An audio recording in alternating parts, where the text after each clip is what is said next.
Welcome to lesson number 5 in our course. We're now talking about the coming of the Lord and the end times, one of my favorite studies. Explanation of terms. First of all, we're going to talk about the word rapture. Rapture is a word that is not in the English Bible, but it came from the Latin term that means to be caught up.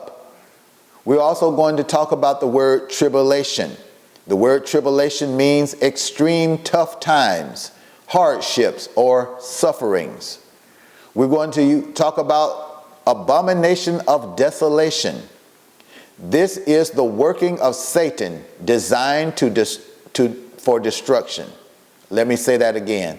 The abomination of desolation means the working of Satan designed for destruction.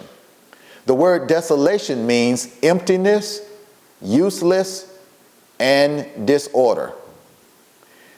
We're going to talk about the coming of the Lord. In 1 Thessalonians chapter 4, verse 14 through 17, it talks about the physical return of Jesus Christ. There are two things that must happen before the Lord comes back. These are signs that we can look for. In 2 Thessalonians chapter 2, verse 1 through 3, it says, number 1, that many church people will fall away from the faith due to deception. I didn't say Christians, born again Christians are going to fall away, because they're not. But there are many people who are church goers, and these church goers are going to fall away from the faith because they will be deceived in the last days. Also, number 2, the son of perdition must be revealed. He is called the beast. He is also called the Antichrist. He's also called the abomination of desolation. And these are found in 1 Timothy chapter 4, verse 1, Mark chapter 13, verse 12 through 14. Will Christians go through great tribulation? That's a question that we see many people asking. So many books are written and so many movies are made, and they are all based on man's interpretation.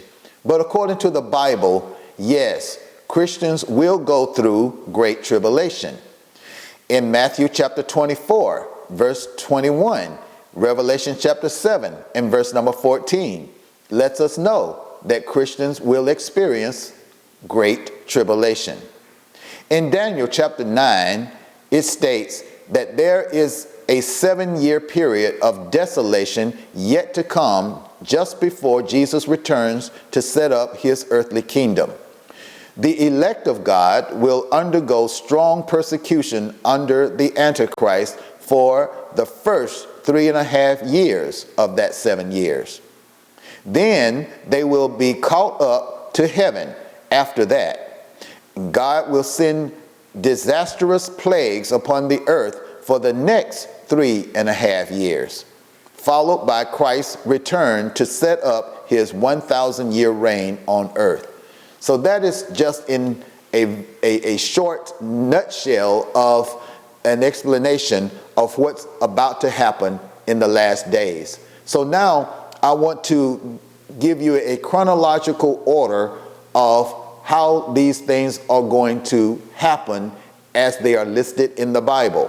So they're broken down, and I'm just going to kind of go over the scriptures with you, but I'm going to list them on your study sheet as letters A through L.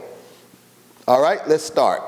First thing that's going to happen is the great falling away, where it says that there will be many Christians who are going to have lots of persecution that take place against them because of the Antichrist who has come on the scene.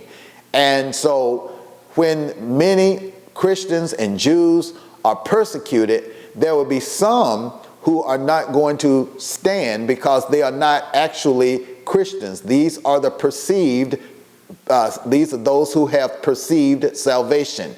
And because they are not actually born again, they are going to fall away from the faith. These are people who you thought were standing strong in the Lord, but the great persecution that's going to take place is going to bring about many deceptions, and there are those who are not truly rooted in God. They are going to easily fall away from the faith. Then the next thing that will happen is great tribulation. This is the first great tribulation. Remember, we are looking at the last 7 years, and they're called 7 years of desolation. And the first 3.5 years will be persecution against Christians and Jews and those who are followers of Christ. They're going to have pressure against them, and they're going to be greatly persecuted because they would not follow the Antichrist and his teachings and his ways. And so because they love the Lord, they're going to be persecuted. This is called the first great tribulation period, and it is the first 3.5 years of the last 7 years of desolation. We're finding this in Matthew chapter 24. You can start reading at verse 4 through 14, and then you can read from verse 15 through 26 about the first great tribulation. Then the next thing that will happen is the catching up of the church, and this is called the rapture. That's in Matthew chapter 24, verse 27, also 27 through 36, and Revelation chapter 1, verse 7. And it's talking about when Jesus will return at the end of that first 3.5 years, and then he will catch those up who are dead in Christ out of their graves or wherever they happen to be, and their bodies are going to be joined again with their spirit.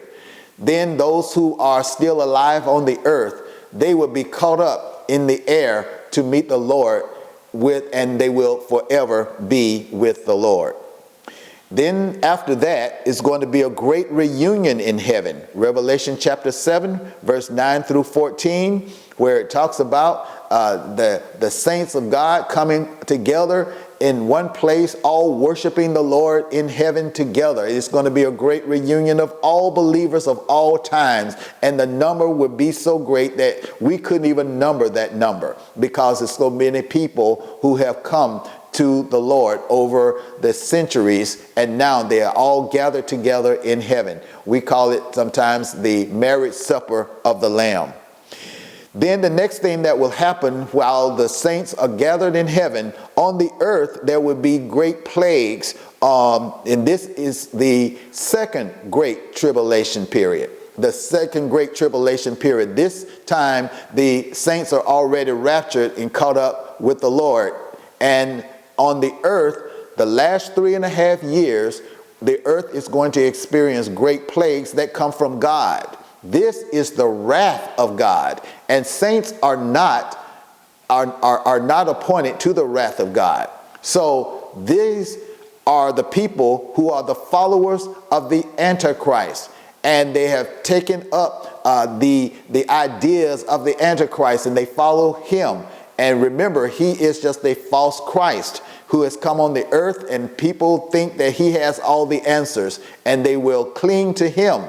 But these last 3.5 years on earth, there will be great plagues that come from God, much like it was in the time when the Israelites were in Egypt. God is going to pour out his wrath on the earth. There will be famines. There will be disastrous storms. The sun is going to scorch people. There will be just all kinds of disasters taking place on the earth in great amounts, all at the same time for the last 3.5 years. But again, the church is going to be caught up to be with the Lord and will not experience that. This is found in Revelation chapter 2, verse 22, Revelation chapter 17, verse 16, and chapter 18, verse 8. And we're looking at the wrath of God. Then we're going to see after those 3.5 years, this is also called the reign of the Antichrist. He is the beast, found in Revelation chapter 13 all the way to chapter number 17. After that, the destruction of the false religions and false government would take place. And we find that in Revelation chapter 18. Then the destruction of the Antichrist at Armageddon, Revelation chapter 19. And that will end that 3.5 years of tribulation, okay? And so then we will see the 1,000 years of Jesus Christ reigning on the earth. Jesus will come back to the earth. We see that in Revelation chapter 20. And then he's going to reign on the earth with the saints for 1,000 years. And Satan will be bound for those 1,000 years. But then he will be loosed at the end of that 1,000 years, and the wrath of God would then come upon the unrighteous, and then the world ends in fire. This is described in 2 Peter chapter 3 verse 10, Revelation chapter 20 and verse 7. After that, we will see the new heavens and the new earth in Revelation chapter 21. Then after everything is destroyed, the wrath of God has destroyed everything that's got sin in it. But God will create new heavens and new earth. Where will the saints be during that time? The saints are going to be with the Lord. So we're going to be preserved. We're going to always be kept by the power of God. So we would not be destroyed when the earth is destroyed and the wicked are destroyed. The devils and the false prophets, the Antichrist, all are going to be destroyed in this lake of fire. But then we see in Revelation chapter 21 and Revelation chapter 22, the new heavens and the new earth are going to be formed, and the saints will live and serve God forever and ever on the new earth. That's going to be a beautiful time, and I look forward to it. But I tell you, this is going to be a time of suffering before all of that takes place. And why is the suffering happening? Well, even now, we see that times are getting harder and harder and tougher. Why? Because evil must come to its head before God will destroy it all at one time. We have to see that the evil is rising up even now. And when it comes to the point of its peak, that's when God will destroy it all at one time. So that's what we're looking at when it comes down to the end times and the return of Jesus Christ.